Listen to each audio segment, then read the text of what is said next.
आज के इस कार्यक्रम के विषय में मैं कुछ मुख्य बातें आपके चैनल के माध्यम से रखना चाहता हूं।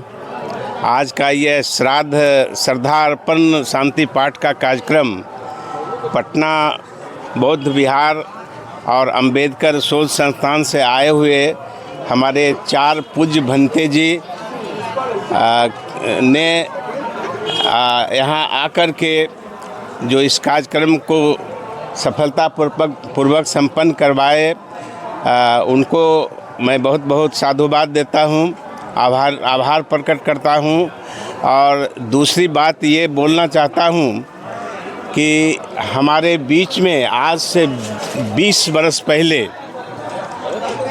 मानवर कांसीराम साहब का वो तत्लीन हो गए थे और वो दिन था 9 अक्टूबर 2006। तो 9 अक्टूबर 2006 मानवर कांसीराम ने अपने परिवार में माता पिता भाई बहन सारे सदस्य को छोड़ करके इस देश के बहुजन समाज को अपना परिवार माने थे। और जब उनका देहांत हो गया था तो उनके ही नेतृत्व में, उनके ही लीडरशिप में बहन मायावती जी 4 बार यूपी जो भारत का सबसे बड़ा राज्य है वहाँ की सफलतम मुख्यमंत्री बनी।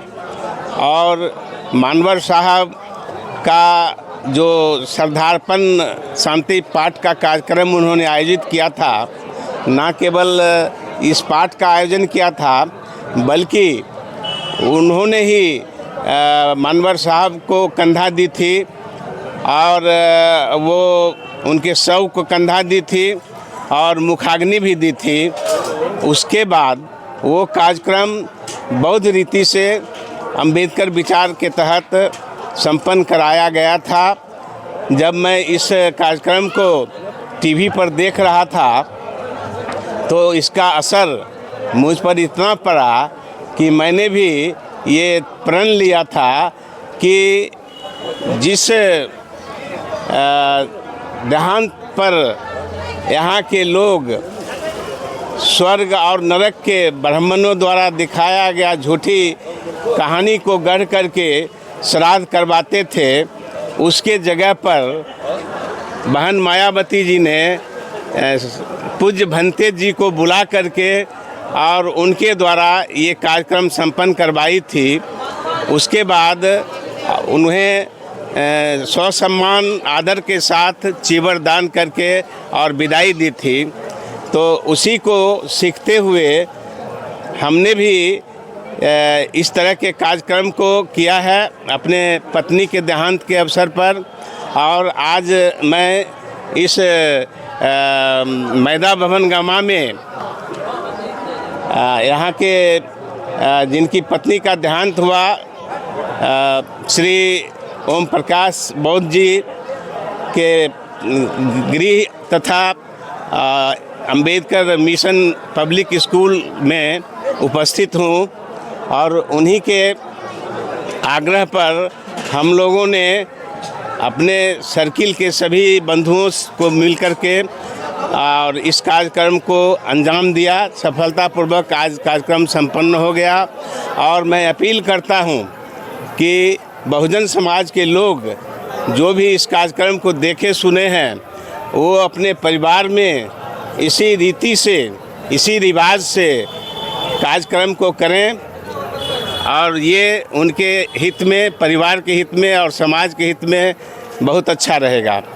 इन्हीं शब्दों के साथ मैं अपनी वाणी को विराम देता हूं और अंत में जय बिहार न्यूज़ को धन्यवाद देता हूं जो इस तरह के कार्यक्रम में पधारते हैं और अपने तंत्र के माध्यम से, प्रचार तंत्र के माध्यम से समाज में, राज्य में, देश में ये समाचार फैलाते हैं। धन्यवाद। चलिए और भी व्यक्ति है बात करना चाहेंगे। आज जो है बेगूसराय में आप पहुंचे हैं सर और मैदा भवन गांव में हैं और आज का जो है कार्यक्रम जैसा यहाँ रहा, कुछ लोग जो है पहली बार देखा तो वो सोच रहा है और उनका सवाल है सवाल यही है कि आखिर हिंदू रीति रिवाज में 10 कर्म होता है, बरहा होता है, तेरहा होता है, तब शुद्ध होता है, लेकिन यहाँ जो है कम ही समय में, ये 6-7 दिन में शांति पाठ करा के शुद्ध हो गया है। तो कुछ लोगों का जो है हिंदू रीति रिवाज का और यहाँ जो है बौद्धिस्ट विचारधारा से कराया गया पाठ, उनके लिए जो है लोगों से कैसे ये सूचना के तहत दिया जाए कि लोग जानकारी हो सके कि बौद्धिस्ट विचारधारा और हिंदू रीति रिवाज से पाठ कराने में कार्यक्रम सफल कौन रहता है और कैसा करना चाहिए सर? सबसे पहले जय बिहार के जितने भी व्यूअर हैं, मैं उन सभी लोगों का नमो बुद्धाय जय भीम करता हूं। और आज मान्यवर ओम प्रकाश बौद्ध जी की धर्म पत्नी बच्ची कुमारी जी के परिनिर्वाण के बाद आज ये श्रद्धांजलि कार्यक्रम रखा गया था।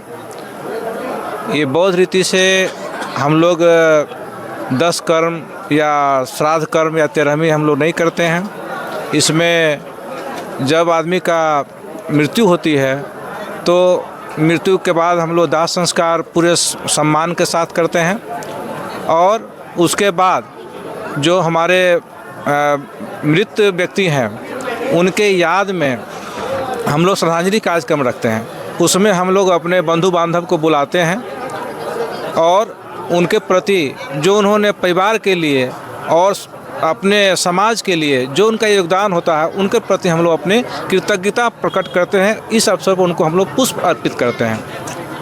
मेरा मानना है, तथागत बुद्ध भी बोलते थे कि आपको कोई भी व्यक्ति आपका भला नहीं कर सकता है, आप अपना भला स्वयं कर सकते हैं। इसलिए उन्होंने कहा था अत दीपो भव, अपना दीपक खुद बनो। तो जो हम कार्य करते हैं अपने जीते जी, वही हमारा उद्धारक होता है, उसी से हमारा कल्याण होता है, उसी से हमारे गांव, समाज, देश का भी भला होता है।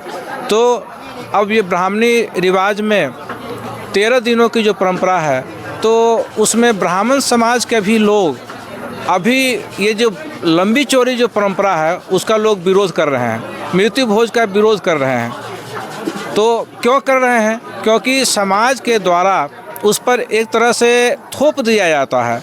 और आदमी, मैंने देखा है, मैं गांव से रहने वाला व्यक्ति हूं, मैंने देखा है कि लोग कर्ज लेकर के, ज़मीन जायदाद बेच करके अपने बच्चों की पढ़ाई को वो सेकेंडरी मानते हैं। प्रथमतः पहले श्राद्ध के कर्म में इतना पैसा खर्च कर देते हैं झूठे सामाजिक मान मर्यादा के फेर में कि उनका भला ना हो करके उनका हानि हो जाता है। तो इसमें हम लोग के जो उद्धारक हैं बाबा साहब डॉक्टर भीमराव अंबेडकर, जब वो दुनिया छोड़ रहे थे तो उन्होंने हम लोगों को, चूँकि मेरा अस्तित्व, मैं आज जहाँ हूँ इसलिए हूँ क्योंकि हमारे पीछे उनका आशीर्वाद है, उनका हाथ है, उनका योगदान है, उनका तपस्या है, संघर्ष है। तो उन्होंने जो मार्ग दिया है, तो मुझ जैसे करोड़ों व्यक्ति जो भारत में है उनको अपना पथ प्रदर्शक मानता है।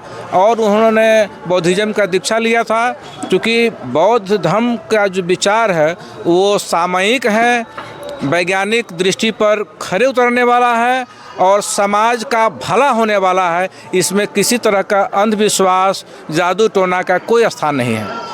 अच्छा, जैसे कि यहाँ लोग जो है, अगर कहा जाए कि श्राद्ध कर्म जो कराता है ब्राह्मण द्वारा जो कराया जाता है, तो इसमें क्या दान उन करते होंगे बौद्ध रीति से? देखिए, दान जो है ये करीब करीब यदि हम धर्म की बात करें तो उसको चलायमान बनाने के लिए दान आवश्यक है। इसलिए ये जो 10 पारमिता है, जिसको आदमी अपने जीवन में जब एडॉप्ट करता है तो बोधिसत्व बन जाता है, उसमें एक दान परमिता भी है। तो दान केवल हम ब्राह्मणों को, पंडितों को या हम सिर्फ भंते को नहीं देते हैं, दान हम उसे भी हमें करना चाहिए जो समाज का नीडी व्यक्ति है, जिसको आवश्यकता है। मान के चलिए कि कोई गांव में एक व्यक्ति है जिसके पिताजी सामान्य मजदूर है, रोज़ काम करते हैं तो खाते हैं, नहीं खाते हैं तो भूखे रहना पड़ता है। उनका बच्चा टैलेंटेड है, अच्छा करता है, तो उसको हम मदद करने के लिए जब आगे आते हैं तो वो भी एक दान ही है। तो दान तो हम लोग यहाँ भी देते हैं, लेकिन इस तरह का कोई दान इसमें नहीं है कि 21,000 देना है या 11,000 देना है। जो स्वेच्छा से जो हमारे भंते जी लोग आते हैं, बौद्ध भिक्षु आते हैं, वो दान पर ही आश्रित होते हैं। तो उनके खाने के लिए हम लोग 2-4 मिठाई या फल उल रख देते हैं और उनको पहनने के लिए वस्त्र देते हैं। कोई ऐसा आडंबरी नहीं है कि बहुत बड़ा आपके ऊपर कोई बोझ पड़ने वाला है। जो आपसे चल बन सकता है, यदि नहीं है तो आप उनको केवल आने जाने का भाड़ा देकर भी आप अपने कार्यक्रमों को करा सकते हैं। बौद्ध रीति रिवाज से आप कितने दिन में जो है शांति पाठ कराया जाता है? और जैसे कि 10 क्रम होता है ना हिंदू रीति रिवाज में, तो बौद्धिस्ट विचारधारा से कितने दिन में शांति पाठ कराया जाए? बौद्ध रीति रिवाज से जो शांति पाठ या श्रद्धांजलि का कार्यक्रम हम लोग रखते हैं, तो ये आप जिस दिन दाह संस्कार करते हैं उसके 3 दिन के बाद आप अपने सुविधानुसार, अपने बंधु बांधव के सुविधानुसार, और आजकल बहुत सारे लोग अपने समाज के नौकरी पेशा में हैं, तो हम लोग कोशिश करते हैं कि रविवार के दिन रखा जाए, जिससे कि जो भी हमारे बंधु बांधव हैं वो उनको आने में दिक्कत ना हो, और आए तो सभी बातों को समझ बूझ करके, तार्किक ढंग से समझ बूझ करके फिर वो हमसे मिल करके वो जाए। तो इसलिए अब तो रविवार की दिन बात कर रहे हैं और 3 दिन की बात कर रहे हैं। तो मैंने एक बात और बोला है कि अपने सुविधा अनुसार से, तो रविवार को हम लोग करना चाह रहे थे, जैसे कल रविवार गया था, लेकिन कल भंते बुद्ध शरण हंस जी, जिनका बौद्धिक विचार फैलाने में पूरे बिहार ही नहीं बल्कि देश स्तर पर उनका योगदान था, और कल बुद्ध विहार पटना में उनके श्रद्धांजलि के कार्यक्रम रखा गया था। तो इस लेकर के हम लोग को एक दिन डेट को आगे बढ़ाना पड़ा, नहीं तो हम लोग कल ही करते संडे को ही। अच्छा, अपना परिचय बता दीजिए। मेरा नाम अरुण कुमार है और मैं वर्तमान में BSNL में भारत संचार निगम लिमिटेड में सहायक महाप्रबंधक के पद पर कार्यरत हूँ। मैं बेगूसराय में 18 वर्ष काम किया हूँ, वर्तमान में पटना सर्कल ऑफिस में हूँ। तो बेगूसराय में मैं 18 वर्ष काम किया। हमारे गार्जियन माननीय रामचंद्र बाबू के नेतृत्व में हम लोगों ने गांव टोले में जा कर के, बहुत सारे लोग मुझे जानते हैं और सभी लोग मुझसे स्नेह करते हैं। हम लोगों ने जो अम्बेडकरी और जो बौद्धिज्म का ज्ञान है, जो प्रकाश है, उसको हम लोगों ने फैलाने का काम किया। हम लोगों का किसी भी समाज का, यदि हम भारत के एक प्रबुद्ध नागरिक है और कर्तव्यनिष्ठ व्यक्ति हैं, तो हम किसी भी समाज से किसी भी तरह का कोई नफरत का भाव नहीं रखते हैं। हम लोग अपनी बातों को रखते हैं। आपको अच्छा लगता है तो अपनाएं, नहीं तो मुझे अपने रास्ते पर चलने दें। हम सबके साथ करुणा, मैत्री और बंधुत्व के साथ रहना चाहते हैं। बहुत बहुत धन्यवाद।